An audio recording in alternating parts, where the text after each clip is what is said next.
Hello everyone. In this video I was trying out a new camera angle because when I was attaching my camera to my desk, it was just too wobbly, so I tried using my shelves for a kind of over the shoulder view of what I was doing. Obviously this means that sometimes I was getting in the way of the picture, so please excuse that. Also, I didn't talk through this video because I didn't think the audio would be good with my back to the camera most of the time, and so this really is a video that I filmed in 3 parts. The first part, you see me doing some decollage at the early stages of the painting. So I'd put on some layers of collage and I was really ripping pieces off in sort of big pieces, not really very considered, just trying to get all the loose bits off. The second part is me adding the next layer of collage, and in the third part of the video, which is the longest part, I am mostly doing more decollage, but this is more considered decollage, where I'm actually taking out sections of the painting and sort of rubbing back to find the layers underneath.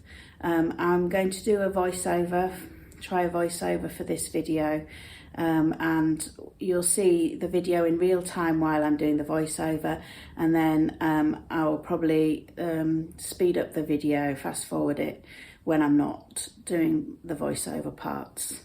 So then at the end I will show you some video footage and some stills of the finished painting. I hope you enjoy. Thanks for watching. So this is my first attempt at a voiceover for a video. This is part 1 of the video, and you can see that I have a canvas board with some collage papers on. You'll see that I just pulled off a rather large piece on the board. This first stage of the process is really just getting some papers down on the board, building up layers. I've used various different glues, I believe, on this board to stick my papers down, and now basically I'm just trying to rip off any of the loose pieces before I do another layer.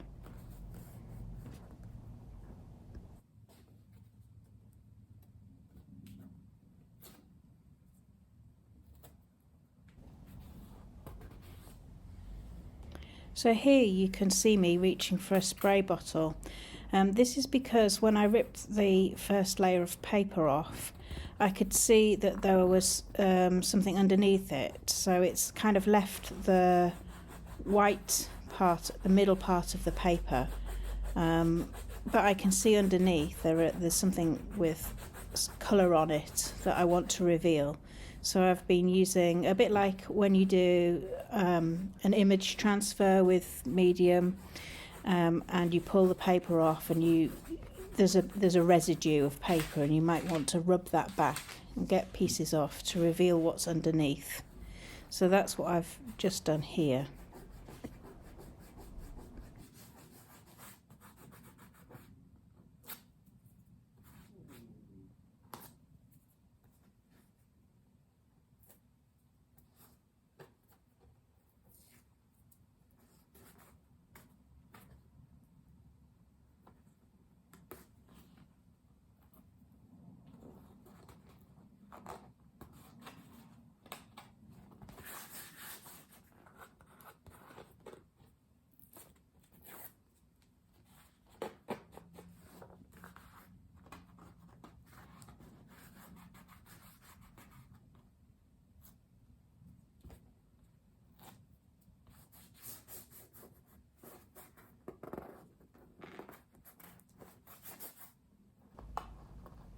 You can see that I really do spend quite a long time ripping back, pulling off those little bits of loose paper at this stage.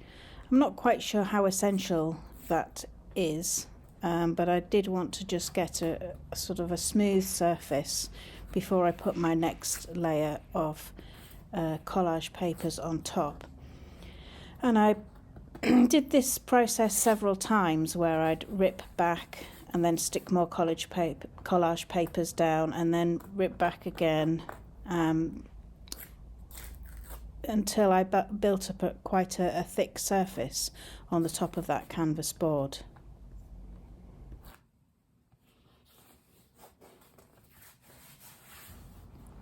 So I think I'm just going to increase the speed of the rest of this section of the video, and you can watch me peeling away the rest of the collage papers.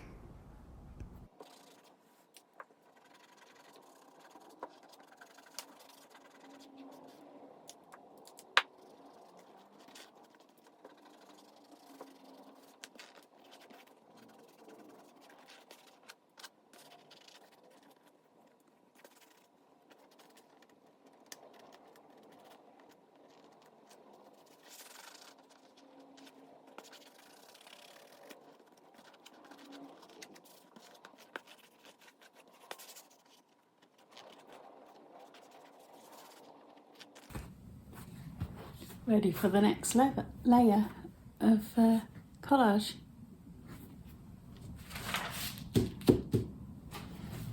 And this one's got about 3 layers, maybe more, on top.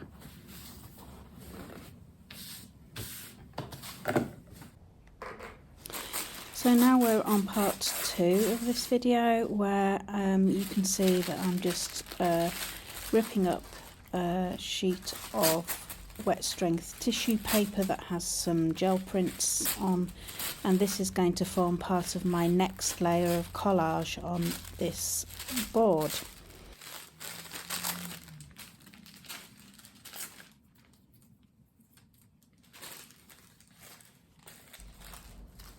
Here you see me just working out where I'm going to place it on the board.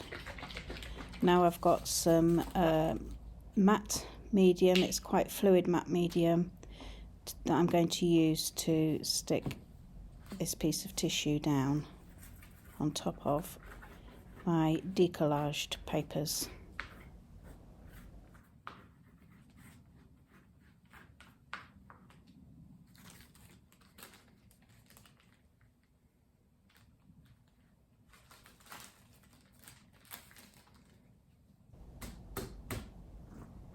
So I'm just putting some more matte medium over the top, and I'm using a catalyst silicone tool to scrape out any air bubbles and make sure it's stuck quite well to the board.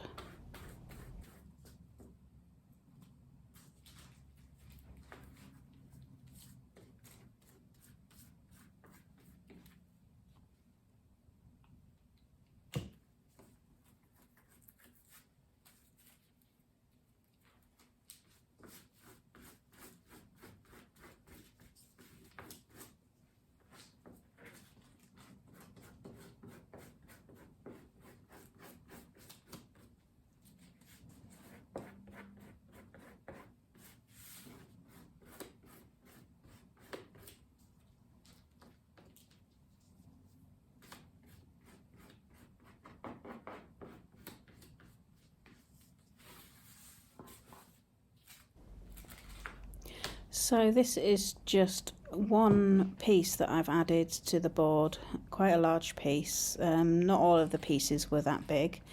I probably added another couple of pieces of different types of paper as this layer, and then I will have pulled back and ripped some off. You can see that I have some piece of the tissue sticking out over the edge, which makes it easy for me to grab and rip back through the papers. And I built up layers and layers and layers of these collage papers, and then ripping back. And then you'll see me in the next stage as I get onto the third part, which is another decollage process.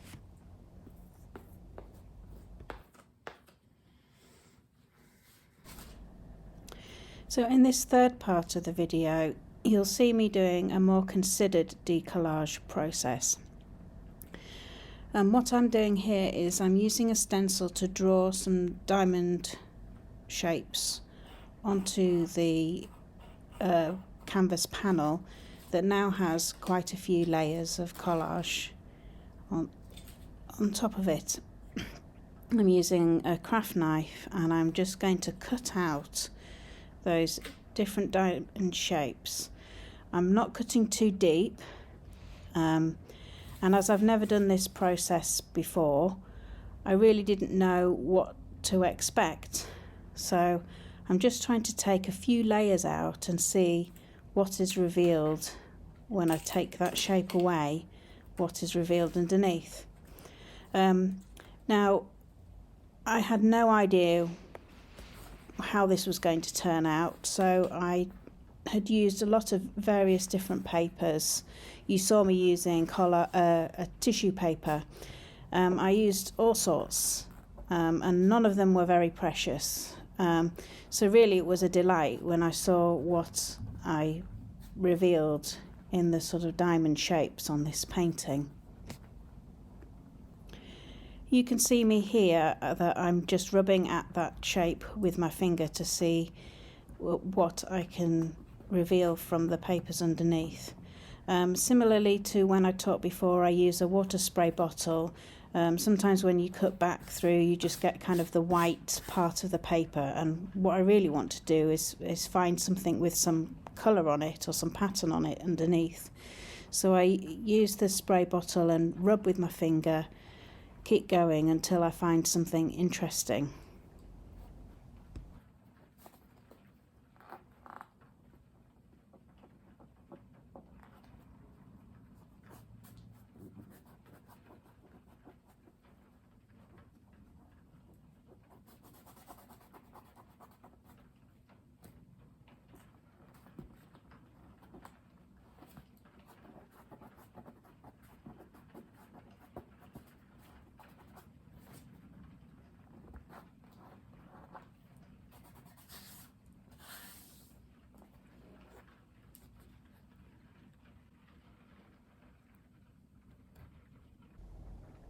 So as you can see, I've freezed the frame there, so you can see that I have several diamonds already cut out of this board and rubbed back. You could also see lots of pencil marks where I've gone in and drawn these diamond shapes. I did keep changing my mind on where I wanted the diamonds, where I wanted to cut out the diamonds, but I did leave in, even in the final piece, you can see where I've left in some of the drawn diamonds that I've done through the stencil.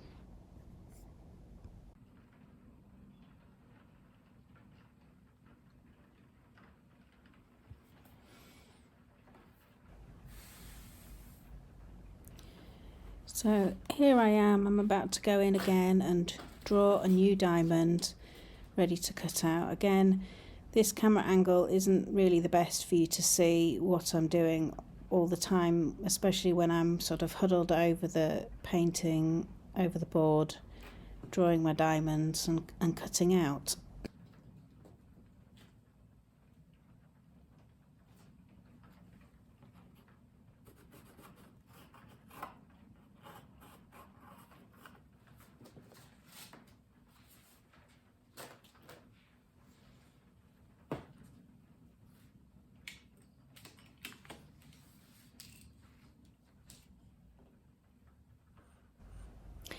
So here you can see me cutting out the next diamond shape from my board.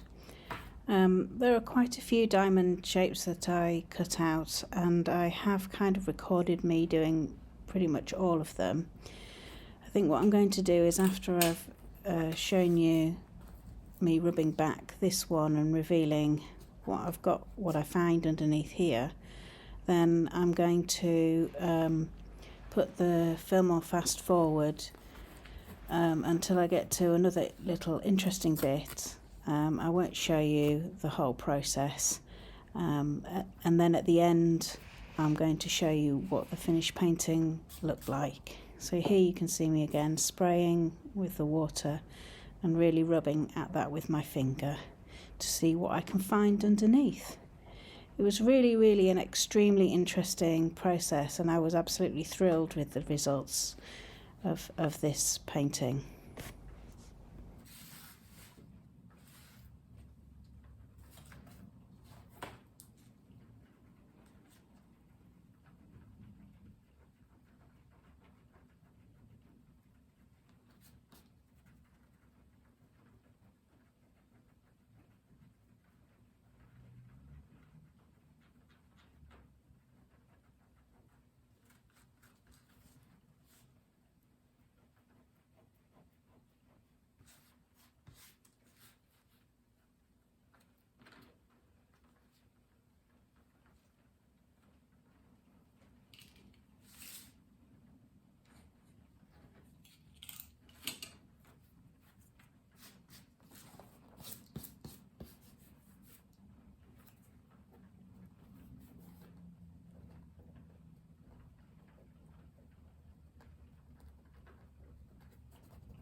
So there we go, that was kind of in real time how I've been cutting out and rubbing back the diamond shapes.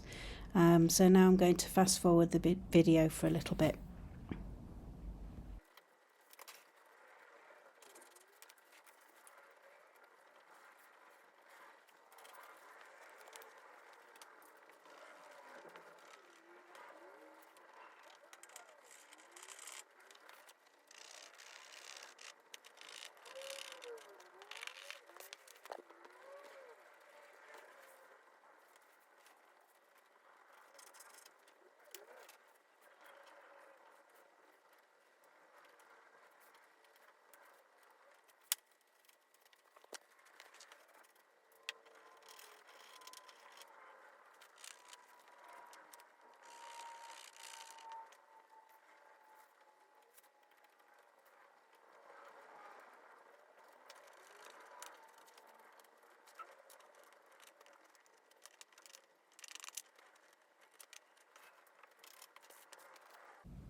You can see here how pleased I was to find those stripes from tissue paper and that beautiful colour underneath at this point.